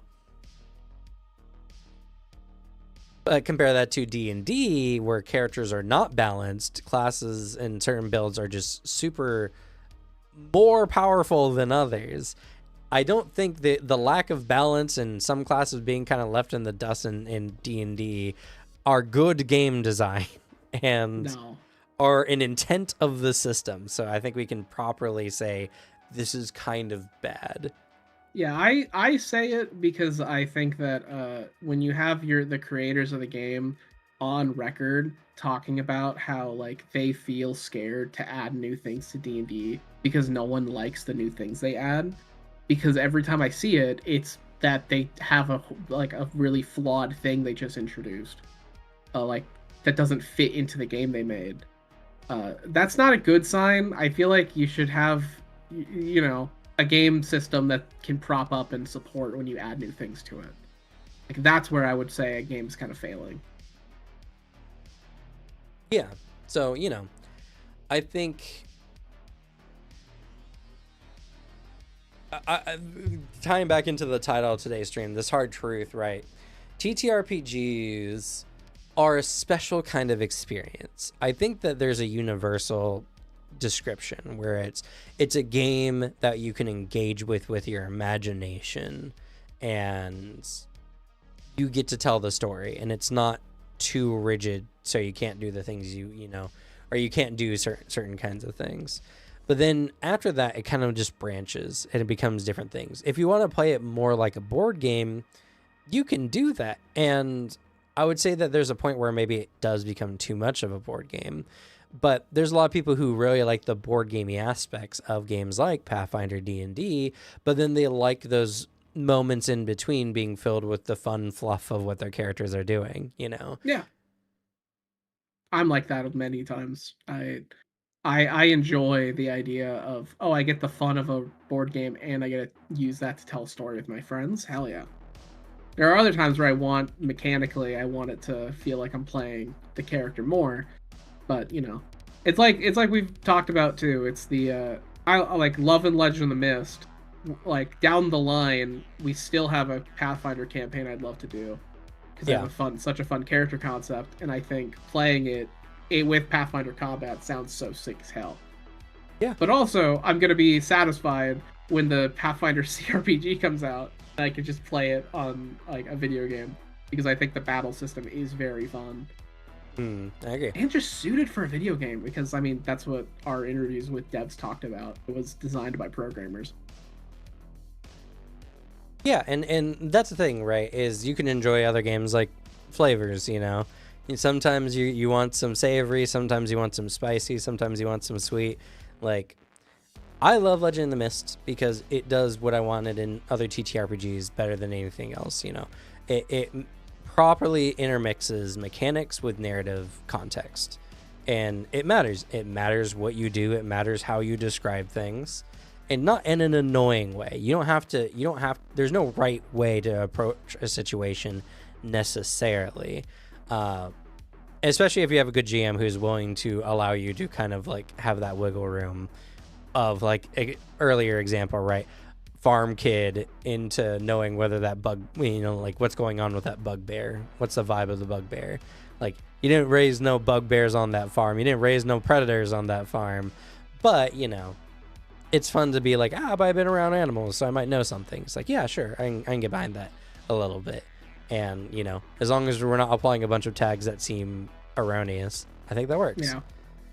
And there's also going to be times where I'm going to want to play other TTRPGs because mechanically, gameplay-wise, right?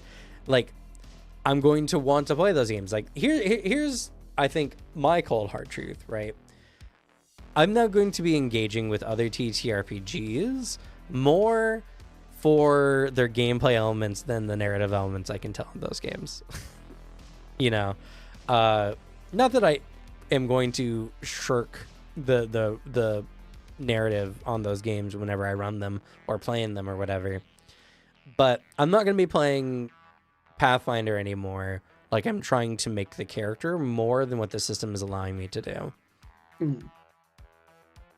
Because then you just get frustrated, right? I get frustrated when I feel like my character should be good at a thing and isn't. And that's just not the way the game is designed to play. It's designed to have these challenges and everything like that. So it's just, you take it on the chin every time it comes out, and you're just like, all right, damn, I didn't know that thing. Oh, well, and move on, and not just like, be like, but I made my character around this whole idea and I'm bad at it. It's just like, well, you didn't. That area represented one of those dips in your knowledge, I suppose. It's why you're playing the game. It's why you play the game that way. And yeah, it's the trap of don't, like, if you're showing up for a game that's gonna start at level 1, don't make the character who's like, I'm an established adventurer who's killed all these things. Never do that. Never ever. There's the degrees of it where it still feels annoying because D20 system. Yeah, I mean, oh man. I mean, to be fair, right? I think it's still fair to complain about how the Yes. statistics work. Yeah, because it objectively is. Like that's just D20 systems are annoying for that. Yeah. It is the only bit that will always hurt with those kind of games is if you come into it with the classic I have a 20-page backstory and you're like, bro, you're starting at level 1. I'm sorry. Which isn't what we're doing in Pathfinder, I don't even think anyways. Right. But Yeah. it's the what is the worst version of this it can be. And when instead it's rolling with the punches of what does a D20 system give you. Which yeah, I only at high level do you get all the cool benefits in situations where you're like, ah, I feel like I'm consistent and kind of good at this. Yeah. And as well, like, I'm just going to be making more characters in Pathfinder that are based on what I find fun to play rather than necessarily around a character story. I mean, work it in the best I can, right? But it doesn't matter how interesting your character story is if your character does not play, or playing your character does not feel fun. Yeah. And that's just the thing, right? You don't have the same problem in Legend in the Mist, because in Legend in the Mist, your tags and who your character is represents what they are capable of. So, you can't be mad when you make a character and they're not good in combat if you have no combat related tags. That obviously wasn't a big enough part of their character for you to add it. But if you do have combat tags, then you're good at that kind of thing. Like, Yeah. if you play a farm kid in Legend in the Mist, that's what you're signing up for, and Legend of the Mist isn't designed to be like a dungeon crawl or anything like that. So that character can become very useful. They talk all the time about mixed power in the games, where you can have characters of more power, quote unquote, more like proficient characters playing with characters who are less proficient, because those lesser proficient characters, or at least the characters who are not like the fighters, right, have abilities that can alter the game in different ways or do specific things. Like having a party cook is a genuinely really good thing to have in Legend in the Mist, because the cook buffs from eating good food can apply in a lot of different and interesting ways. It's really fun. It's really interesting. There's a lot of elements that your life is nicer when you have a nice cooked meal you just ate. Yeah, or like a character who's like a carpenter, right? You can create elements and scenes that can help the party in different kinds of ways. Like, you don't have to play like a standard fantasy, and if you do play like a standard fantasy, you're still going to get value out of the characters who are kind of playing against the grain in that specific way. So, Carpenter character who makes chairs, then uses them to beat up his enemies. yeah, or just like we need to hold this position down. Here, let me reinforce the walls. Let me nail these things down. Or here, let me make a chair so that when we camp, you can sit on this chair and get like a particular buff to a thing that you want to do. Like maybe you're someone who tries to find inner peace, or maybe you like to go on watch to prevent monsters from hurting us, and the chair applies as a tag because it's so comfy, it's so easy to just sit and watch and not like get distracted. Yeah. Like all kinds of really fun and interesting little things that can come up. And like there's some level of like, yeah, you have to be somewhat reasonable, right? The little cook guy has got to be on this dangerous adventure for some reason. But I just like the freedom. And like a lot of other TTRPGs, they're not bad or worse just because they have a focus in different elements of the game. I think Pathfinder is a really fun game for telling the standard D&D style adventure, right? The whole everyone is a class and they're going through an adventure and fighting these things.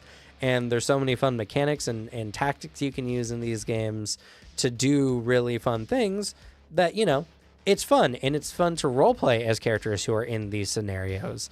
Because at the end of the day, right, adventurers, and especially in games like Pathfinder, they're just not normal people. You don't have to worry about the same normal people problems. Their problems are much more focused on either a grander scale or in a world that like we have a hard time even relating to, because we don't have to worry about trolls coming through town and destroying everything. And sometimes you just want to engage with that even on superficial levels, and that's okay too. So I just hope that more TTRPG players, especially because we're entering an interesting era. Like we're hitting a second renaissance, it feels like, because now more than ever, new TTRPGs are coming out because a lot of the COVID games that got developed by people who started making them in COVID are now like starting to finish up or hit their Kickstarters or whatever. And there's a crazy number of games. Like for Gold 4 XP mentions the Adventurer Conqueror King system. Like let me look this up right now. I've never even heard of it. I try to be as knowledgeable about TTRPGs as possible. And this sounds like I think I've seen the acronym for it before, but I've never heard of this.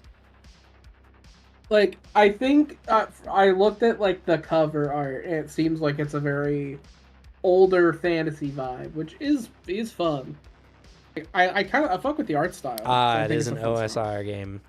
Makes sense.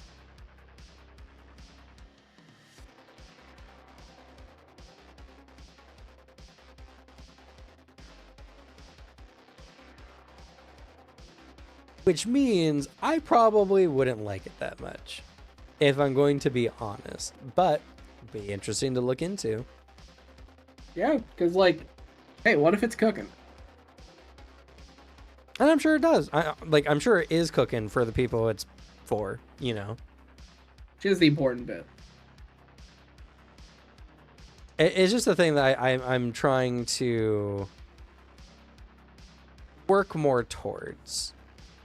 Just the whole appreciating games for what they are, so you're not just sitting there wishing you were playing something else. You know? Yeah. Because it's always bad. It's always bad if you're playing a game and you were just sitting there the whole time wishing you were playing another TTRPG. And so many people who talk about TTRPGs talk like there's only one way to play. And that's just super not true. It's the annoying bit that we get when like, and we've kind of railed against with Pathfinder, is it is really annoying when someone comes in and their main complaint about Pathfinder is like, yeah, it's fine and all, it's just I wish it was like 5th edition. Right. Like, cool, I guess. Like that Mr. Rex video. Just that video is really stupid. Just there's just not enough D&D in Pathfinder. I like the D&D elements in Pathfinder. It's that in the tweet I will endlessly make fun of, which is like making a genuine deal breaker after that out of the fact that it's not called Magic Missile or Drow, and like they're just named something different. Is like that's not a legitimate problem. Like, that's not the system's fault. That's legally speaking the good move to do. They need to separate. Right. It's not because they hate D&D so much. It's that D&D and Wizard of the Coast and Hasbro show that they're willing to be litigious and like hold people monetarily for utilizing parts of their copyright, which they haven't done before. It's self-preservation, but if it's like, I just can't care about it, it's not called Drow anymore. I don't know, man. Get a real tabletop problem. Like, I'll happily make fun of that video because it's so dumb. And also just the hypocritical standards of it. Like, loves it in D&D when a character plays against type, hates it when Pathfinder when a character plays against type. Yeah, just like, I like being a wizard with a sword, being a fighter wizard. I don't think barbarians should be able to heal people. Yeah, just that, like purely, like, you don't actually have the, like, you don't have the I guess it's the only way I can think of saying it. It's like when you find someone who doesn't have principles about something, and it's just because it's like, it is the identity of whatever it is. Right. It's like you don't like Pathfinder, but you're gonna hate the aspects of Pathfinder even when they coalesce with what D&D does, like what you enjoy about it. Like that's not hate. That is just you. That's tribalism. You're picking a side. Yeah, just not genuinely engaging with the system that you're picking up. And it's hard because there's a lot of people, right? Like, especially with content creators and everything,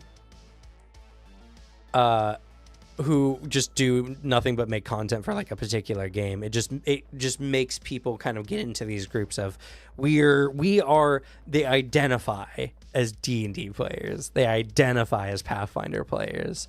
It's not we enjoy TTRPGs, we like these type of RPGs. No, it's I am a Pathfinder player. I'm a Lancer player. I'm a D&D player. Like, I'm a Legend in the Mist player, but you know what? I'm unfaithful. I'm an unfaithful person when it comes to my TTRPG systems. Literally, at the beginning of this year, I was saying, man, I think Anima's my favorite TTRPG system.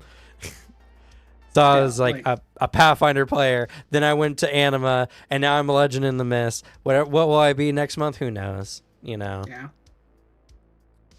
It's bad form. It's bad practice if you can only engage with something like it is your favorite game or whatever. It's like, I say this with video games too, because this is like, it hits with like video games and how you engage with it, where I'd also equally don't understand somebody who's like, yeah, I only play like League of Legends. Like, you play anything else? Like, no.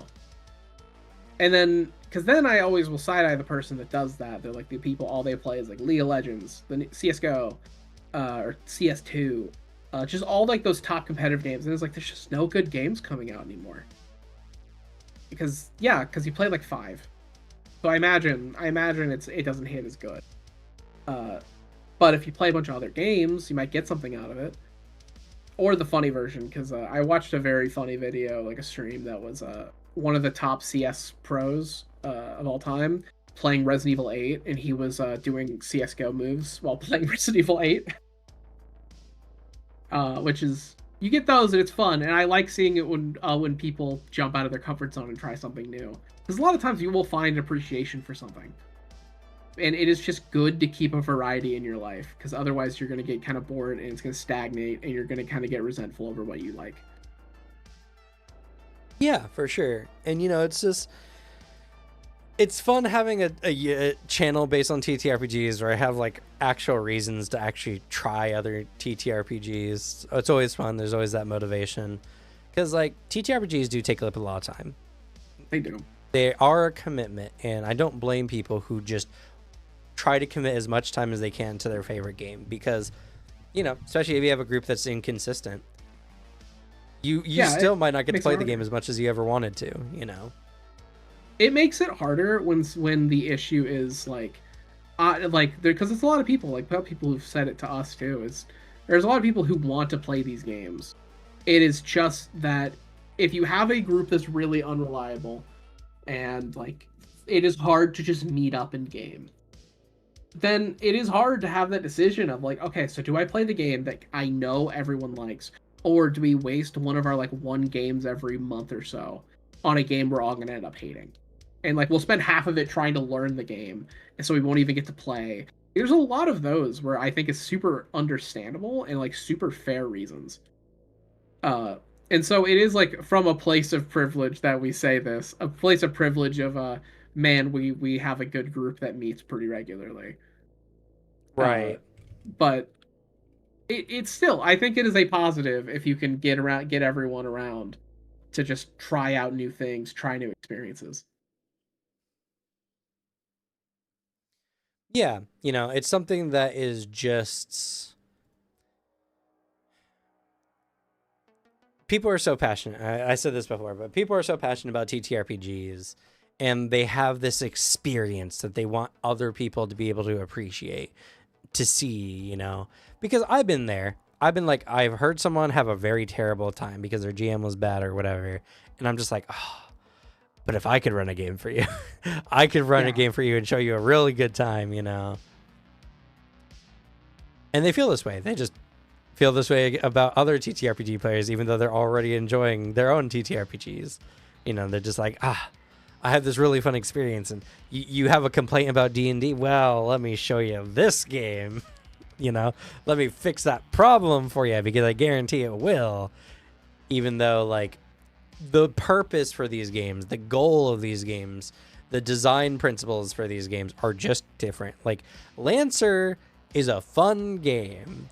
I don't even know if I like it as much as a TTRPG game, if I'm going to be honest, because Yeah, sure, you can tell a story about your pilot going through and getting your license and all this other kind of stuff. The game just doesn't really support a lot of the story stuff outside of that.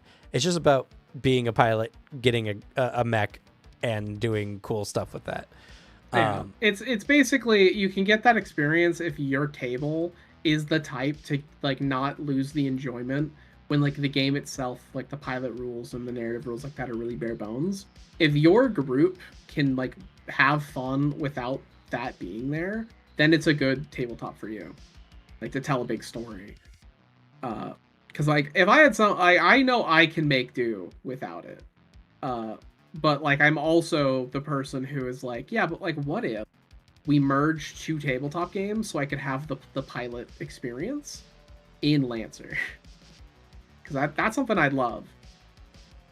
Yeah, and like I get that feeling for sure. And I don't think that's necessarily bad. I think, again, like I said, home brewing is not necessarily bad. And I think if your idea is, oh man, what if Lancer, but actually playing the pilot was better? Honestly, an interesting game combination, I think, in that regard is more like Call of Cthulhu or something with it. More of the pilot is just a person kind of thing. And then the mechs where all the cool stuff is at. It depends on the direction, because I know the one I kept going for is Starfinder with the mech. If you're ever going to do mech combat, you just jump to Lancer. Yeah. And like have it something like that. But then you just need to make it so in your story that you just can't get in your mech every time. Or vice versa, you just can't be your hero character all the time. So yeah, there's like times where you have to be one or the other, and there's certain engagements. Like maybe I don't know, maybe there's some sort of thing of you guys are fighting like regular ass people. The licenses actually it's like not legally allowed for you to engage your mechs unless like someone is coming at you with equal force. It's like your mech won't work because it's like you're not fighting a kaiju, you're trying to like stomp on like regular grunt soldiers. Yeah, it's I don't know. People are going to be people, right? And maybe we're just screaming into the void, be like, be normal, be normal, talk like normal people. Oh my god, that's me fucking constantly. It is. I need to get off Twitter only because my constant takeaway is that like, why can't you be normal? Thing 24/7. It's just life becomes so much easier when you can like, I don't know, talk normally, speak to a human being normally, express your opinions normally. Life becomes so nice. Yeah, and I don't know. I mean, at the end of the day, right? A lot of it is because people just profit off of it in some form. Yeah. Social credit, actual real world money, all that kind of stuff. Like, I guarantee that channel we were talking about before, the OSR guy who just doesn't think anything after the 80s is good. A part of that is just because it feels really good for him to make this content and see a bunch of people hop into the comments and be like, yeah, you're right. You're doing this. And maybe he's making some money on the side making these videos that, have a somewhat decent viewership. So it's like, unfortunately, we live in a world where you can, in some form or fashion, monetize or have gains off of pretty much anything, and so people are going to be self-interested, and I think that's normal, and I think that's fine, but that also just means that other people have to deal with it, and sometimes I'm the other people who has to deal with the things when people say just absurd things about TTRPGs or whatever. And I don't know, I think some level we just have to accept that people are people, and that they're going to have those opinions for no greater reason than it feels good. The happy chemicals say this action is rewarded. Yeah, it'll always be the losing fight. It's the fight I push all the time of, like, I see online like certain things, because I'll clarify too. I say talk normal, be normal. It's not in any way being like you can't be on the spectrum. You can't be like this, that, the other. That's not what I'm saying. What I'm saying is life becomes way easier if you can like talk to a woman like they're a person. That kind of level of shit. If you can express an opinion without trying to make it a dunk every time, or like without just attacking another person. If you can say like I don't like this thing, or here I don't like this thing, your response is okay. That is what I would say is like a normal behavior, which is in my head the behavior of an adult who has adult problems. That's always my first jump, is when people get super crazy about this stuff. It's sometimes people, we just like conflict. It's that the chemicals in your brain go up because you want to have the fight, you want to have the thing, you want to have a reason that you're like arguing online. When no, there isn't. If you can't take what you have just wrote on your phone and read it to like your parents without them looking at you concerned, then like I don't know, maybe there's something you should address. I mean, at the end of the day, just treat other people as people. Like, Yeah, just that's really it.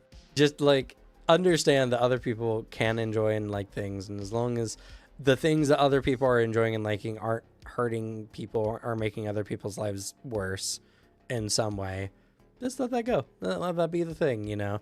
It's okay to be like, this is my preference. I think that's super okay to have preferences. Super okay.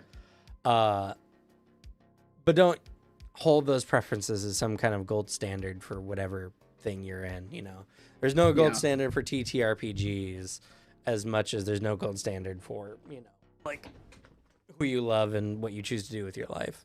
So. It was the thing I was pushing the hardest for with my werewolf video, because werewolf is for WoD is the most like that for any games, because it has the most change between what it was to like what it is now with 5th edition.